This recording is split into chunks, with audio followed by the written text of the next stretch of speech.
الحمد للہ رب العالمین والصلاة والسلام علی خاتم النبیین اما بعد فاعوذ باللہ من الشیطان الرجیم بسم اللہ الرحمن الرحیم۔ انٹرنیٹ کے ناظرین اور یوٹیوب کے ناظرین محبت ذوق کے ساتھ پڑھیے الصلاة والسلام علیک یا رسول اللہ وعلى آلك وأصحابك يا حبيب الله الصلاة والسلام عليك يا نبي الله وعلى آلك وأصحابك يا نور الله۔ تبلیغ قرآن و سنت کی عالمگیر غیر سیاسی تحریک دعوت اسلامی کے اشاعتی ادارے مکتبۃ المدینہ کی مطبوعہ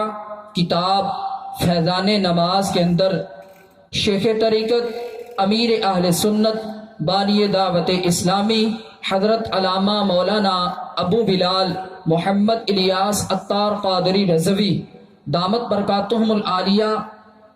درود پاک کے متعلق حدیث پاک لکھتے ہوئے نقل فرماتے ہیں، نبی کریم صلی اللہ تعالی علیہ وآلہ وسلم کا فرمان عالی شان ہے، جب دو دوست آپس میں ملاقات کرتے ہیں اور مصافحہ کرتے ہیں اور مجھ نبی صلی اللہ تعالی علیہ وآلہ وسلم پر درود و سلام پڑھتے ہیں، اللہ عز و جل کے نبی صلی اللہ تعالی علیہ وآلہ وسلم نے ارشاد فرمایا، ان دونوں کے جدا ہونے سے پہلے پہلے دونوں کے اگلے اور پچھلے گناہ معاف کر دیے جاتے ہیں۔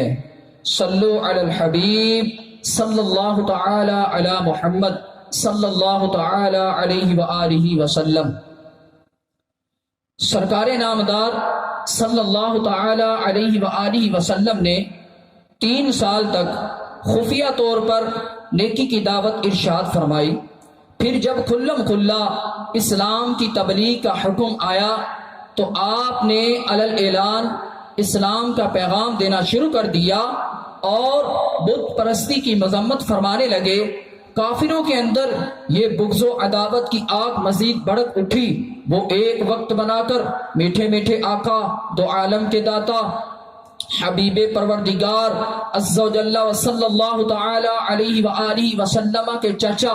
ابو طالب کے پاس آئے اور آ کر کہنے لگے، اے ابو طالب،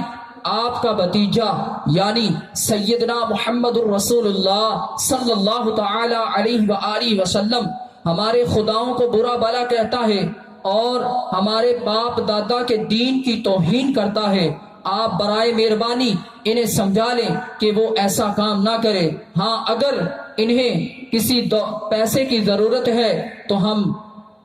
ان کے قدموں پر دولت نثار کرتے ہیں، اگر انہیں کسی اچھی لڑکی کے ساتھ شادی کرنا ہے تو ہم ان کی شادی کرتے ہیں، اگر انہیں کوئی بھی ان کا کام ہے ہم ان کی فرمائش پوری کرتے ہیں، مگر آپ انہیں سمجھائیں کہ وہ ایسا کام نہ کرے۔ ابو طالب نے ان کو سمجھا کر رخصت کر دیا۔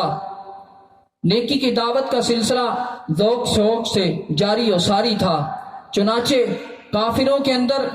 مزید آگ بڑکی ہوئی تھی بغض و عداوت کی۔ میرے آقا صلی اللہ تعالی علیہ وسلم نیکی کی دعوت دیا کرتے تھے، وہ ایک پھر وقت بنا کر ابو طالب کے پاس آئے اور آ کر کہنے لگے کہ اے ابو طالب، ہم نے آپ کو کہا تھا کہ آپ کا بھتیجا ہمارے خداؤں کو برا بھلا کہتا ہے اور ہم لوگوں کو اپنے دین کی طرف راغب کرتا ہے اور ہمارے باپ دادا کے دین کی توہین کرتا ہے، یہ ٹھیک ہے، ہم تمہاری عزت کرتے ہیں اور تم انہیں سمجھا لو کہ وہ ایسا کام نہ کرے، اگر تم انہیں نہیں سمجھا سکتے تو پھر بیچ میں سے ہٹ جائیں۔ ابو طالب نے پھر ان کو سمجھا کر رخصت کر دیا۔ چنانچہ ابو طالب نے سرکار نامدار صلی اللہ تعالی علیہ وآلہ وسلم کو بلا کر عرض کی، اے میرے پیارے بھتیجے، قوم نے مجھے آپ کے بارے میں یہ شکایتیں کی ہے، آپ برائے مہربانی اس کام سے باز آ جائیں، اپنے آپ پر بھی رحم کریں اور مجھ بوڑھے پر بھی رحم کریں۔ میرے میٹھے اور پیارے اسلامی بھائیوں، اے نیکی کی دعوت دینے والوں، اے دعوت اسلامی کے مدنی ماحول سے وابستہ اسلامی بھائیوں، اے 3 دن کے مدنی قافلے میں سفر کرنے والے اسلامی بھائیوں اور اے میری اسلامی بہنوں، اپنے شوہروں کو اور اپنے بھائیوں کو دین کے لیے مدنی قافلوں میں بھیجنے والے اسلامی بھائیوں اور اسلامی بہنوں، ذرا غور سے سماعت فرمائیے۔ میرے آقا صلی اللہ تعالی علیہ وسلم نے کیا ارشاد فرمایا؟ حضور علیہ السلام نے فرمایا، اے میرے چچا،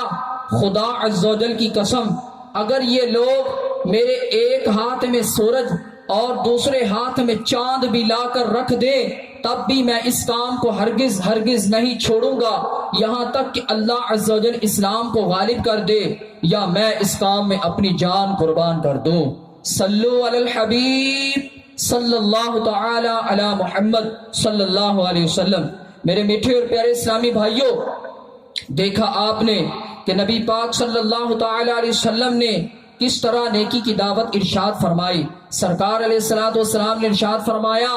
کہ اگر یہ لوگ میرے ایک ہاتھ میں چاند اور دوسرے ہاتھ میں سورج بھی لا کر رکھ دیں تب میں اس کام کو نہیں چھوڑوں گا یہاں تک کہ اللہ عز و جل اسلام کو غالب کر دے یا میں اس کام میں اپنی جان قربان کر دوں۔ میرے میٹھے اور پیارے اسلامی بھائیوں، آج مدنی قافلوں میں سفر کرتے ہیں، لوگ ہماری عزت کرتے ہیں، لوگ کھانا کھلاتے ہیں، لوگ دعاؤں کے لیے کہتے ہیں۔ وہ وقت کو یاد کریں جب میرے آقا صلی اللہ تعالی علیہ وسلم اسلام کی تبلیغ دینے کے لیے نکلا کرتے تھے، لوگ آپ پر پتھر برسایا کرتے تھے۔ میرے آقا صلی اللہ تعالی علیہ وآلہ وسلم نیکی کی دعوت دیا کرتے تھے، لوگ آپ کو معاذ اللہ ثم معاذ اللہ جادوگر اور کاہن بھی کہا کرتے تھے، مگر آج اے میرے میٹھے میٹھے اسلامی بھائیوں، لوگ آج آپ کی عزت کرتے ہیں، مگر افسوس یہ ہے کہ ہم نیکی کی دعوت دینے سے جی چراتے ہیں، نیکی کی دعوت دینے سے دور بھاگتے ہیں۔ ہم یہ کہہ دیتے ہیں کہ یار شیخ اپنی اپنی دیکھ، ہم دعوت اسلامی کا مدنی کام کرنے سے کتراتے ہیں اور دور بھاگتے ہیں۔ میرے میٹھے اور پیارے اسلامی بھائیوں، دیکھا آپ نے کہ نبی پاک صلی اللہ تعالی علیہ وسلم نے کس طرح نیکی کی دعوت دی اور لوگوں کو برائی سے منع کیا۔ آج حضور علیہ الصلوۃ والسلام کے اس نیکی کی دعوت کا نتیجہ ہے کہ آج ہم تک یہ دین پہنچا ہے۔ اللہ عز و جل کی کروڑ ہاں کروڑ رحمتیں ہوں ہمارے شیخ طریقت امیر اہل سنت پر کہ جنہوں نے اس دور کے اندر نوجوان نسلوں کو نیکی کی دعوت دینے کا شہدائی بنا دیا۔ میرے میٹھے اور پیارے اسلامی بھائیوں، آپ کے بیانات نے لوگوں کو اسلام کی طرف راغب کیا۔ آپ کی نیکی کی دعوت پر لوگ لبیک کہتے ہوئے دعوت اسلامی کے مدنی ماحول سے وابستہ ہو گئے۔ الحمدللہ عز و جل امیر اہل سنت دامت برکاتہم العالیہ کی شان و عظمت کا کیا کہنا۔ آپ وہ ہیں کہ کسی شاعر نے خوب کہا، تنہا چلا تو ساتھ تیرے ہو گیا ہجوم، تنہا چلا تو ساتھ تیرے ہو گیا ہجوم، میٹھا تیرا کلام ہے الیاس قادری۔ آپ دامت برکاتہم العالیہ نے نیکی کی دعوت کی خاطر، دعوت اسلامی کا کام کرنے کی خاطر آپ نے بھی بڑی بڑی تکلیفیں برداشت کی۔ آپ نیکی کی دعوت کے لیے جایا کرتے تھے، آپ دکان میں درس دینے کے لیے جاتے، کہیں تو یہ ہوتا کہ آپ دامت برکاتہم العالیہ کا بازو پکڑ کر آپ کو باہر نکال دیا جاتا، آپ کی درس نہ سنا جاتا، پھر بھی آپ دامت برکاتہم العالیہ نے نیکی کی دعوت دی اور آج الحمدللہ عز و جل دعوت اسلامی کا پیغام 200 سے زائد ممالک میں پہنچ چکا ہے۔ میری تمام یوٹیوب کے ناظرین، جو اسلامی بھائی اور اسلامی بہنیں اس بیان کو دیکھ رہے ہیں اور سنیں گے، ان سے گزارش ہے کہ آپ سب اپنے گناہوں سے توبہ کر کے دعوت اسلامی کے مدنی ماحول سے وابستہ ہو جائیں اور اپنی دنیا و آخرت کو سنواریں۔ الحمدللہ عزوجل ہر ہفتے آپ کے شہر میں دعوت اسلامی کا اجتماع ہر جمعرات کو عشاء کی نماز کے بعد ہوتا ہے، تو میری تمام اسلامی بھائیوں یوٹیوب کے ناظرین سے گزارش ہے کہ ہر جمعرات کو اپنے شہر میں ہونے والے دعوت اسلامی کے ہفتہ وار سنتوں برے اجتماع میں شرکت کیا کریں، اور ہر ماہ 3 دن مدنی قافلے سفر کرتے ہیں ہر مہینے کو، تو آپ سے گزارش ہے کہ آپ مدنی قافلوں میں سفر کیا کریں اور دعوت اسلامی کا ساتھ دیں۔ دعوت اسلامی کو کوئی دہشت گردی یا کوئی اس طرح کی ضرورت نہیں ہے۔ الحمدللہ دعوت اسلامی تو مسجد برو تحریک ہے، اور آپ تمام مالی تعاون بھی کیا کریں، دعوت اسلامی کو چندہ بھی دیا کریں۔ اللہ تعالی ہم سب کو دنیا و آخرت کی بھلائیاں عطا فرمائے۔ اللہ تعالی ہمارے پیر و مرشد امیر اہل سنت حضرت علامہ مولانا ابو بلال محمد الیاس عطار قادری رضوی دامت برکاتہم العالیہ کو درازی عمر عطا فرمائے۔ اللہ تعالیٰ ان کا سایہ ہمارے سروں پر تا دیر قائم فرمائے، اور جتنے بھی اسلامی بھائی اور اسلامی بہنیں دعوت اسلامی کا کام کرتے ہیں ان سب کو دین و دنیا کی بھلائیاں عطا فرمائے۔ اللہ تعالی ہم سب کو نیکی کی دعوت دینے اور برائیوں سے بچنے اور دوسروں کو بچانے کی توفیق عطا فرمائے، آمین بجاہ النبی الامین صلی اللہ تعالی علیہ وسلم۔ صلو علی الحبیب صلی اللہ تعالی علی محمد۔